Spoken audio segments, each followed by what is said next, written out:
coletiva sobre os bens de Carlinhos Maia recuperados.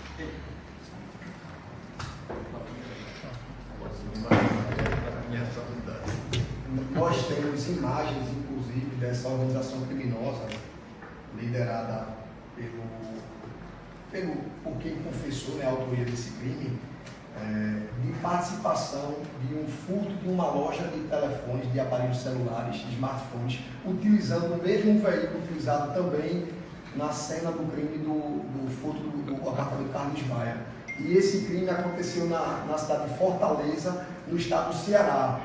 Inclusive, esse veículo já tinha sido visualizado pela Polícia Civil do estado do Ceará e já estavam diligenciando para tentar identificá-lo.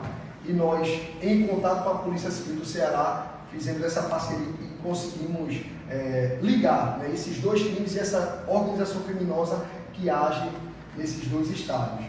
E palavras citadas pelo próprio confesso, ele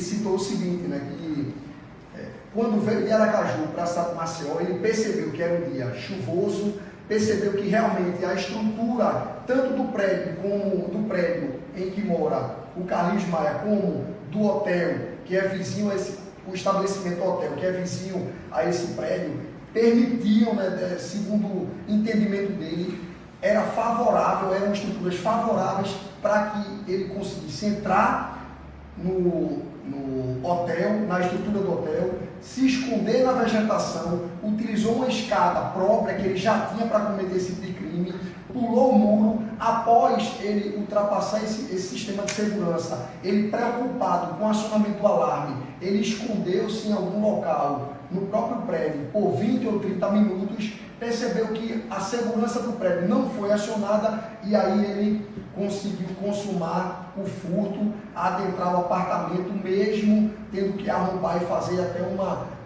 barulhos assim diferenciados. A primeira porta ele disse que conseguiu dar um curto-circuito na fechadura, já que se tratava de uma fechadura eletrônica, entrou no apartamento e lá dentro ele utilizou-se diversos artifícios para poder entrar na área que estavam os objetos de alto valor, consumar o crime e sair da edificação. Então percebam que todos os detalhes eram percebidos, eram tratados por quem tinha conhecimento de causa. Desde o comportamento do porteiro, ele percebeu o comportamento do porteiro, teve que passar no local e visualizar como o porteiro estava trabalhando naquele momento, a estrutura, toda a segurança do prédio do Carlinhos Maia, o estabelecimento vizinho ao prédio também, que é um hotel, ele percebeu que ali tinha uma falha de segurança, e tudo isso aí facilita o ingresso do criminoso. Por isso que esses estabelecimentos precisam estruturar melhor para dar uma segurança maior, tanto a moradores quanto a clientes que frequentam tais estabelecimentos. Então, tudo isso aí foi falado por ele, que tem realmente conhecimento e trabalha, é uma organização criminosa em que cada um tem uma função específica para cometer principalmente esse tipo de crime.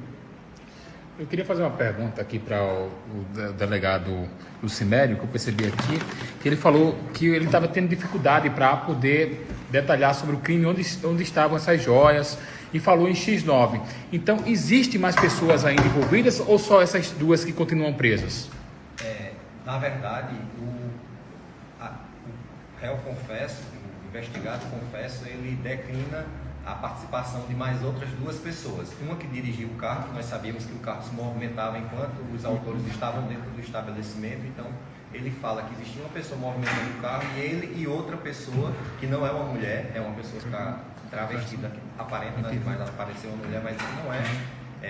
Ele já assumiu a parte dele, mas ele se recusa a declinar nomes justamente por isso, porque ele não quer entregar outras pessoas envolvidas no crime.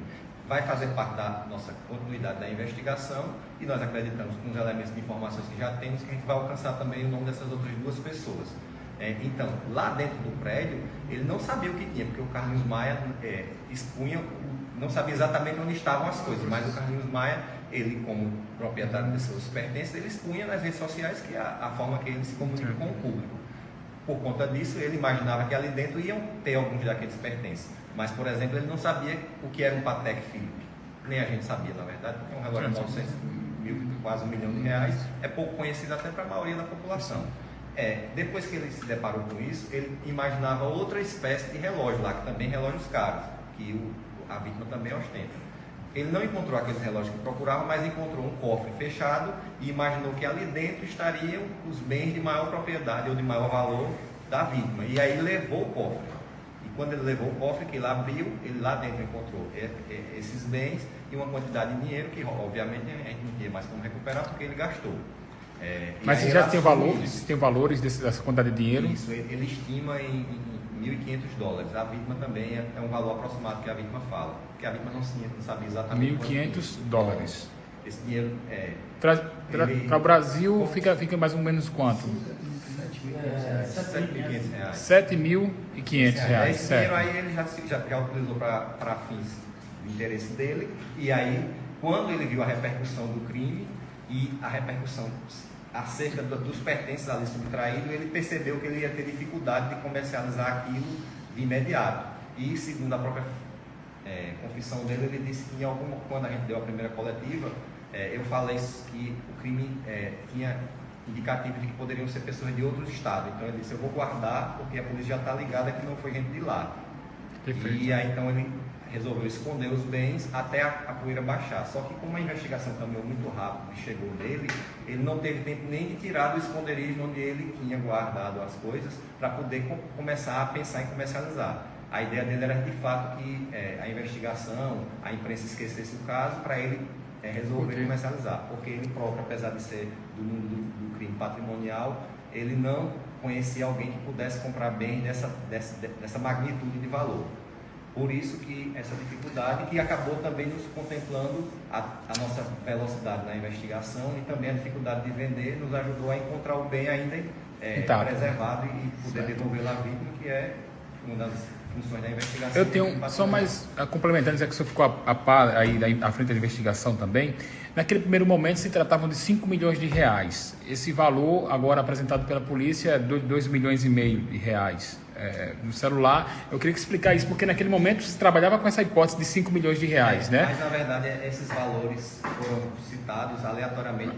É uma história que ficou sendo contada por outro, mas a polícia nunca confirmou um valor oficial de 5 milhões, porque a própria vítima ainda não tinha sido ouvida, e quando ela foi, e está no depoimento dela, que é quem sabe o que tinha ali dentro, ela nunca falou num valor de R$5 milhões. Ela disse, olha, de certeza que tinha lá de pertences meus caros, era um relógio de R$1 milhão aproximadamente e um colar de diamantes de R$1,5 milhão, que dá R$2,5 milhões. Isso. Mais uma quantia aproximada, que assim está no depoimento. Os dólares, né?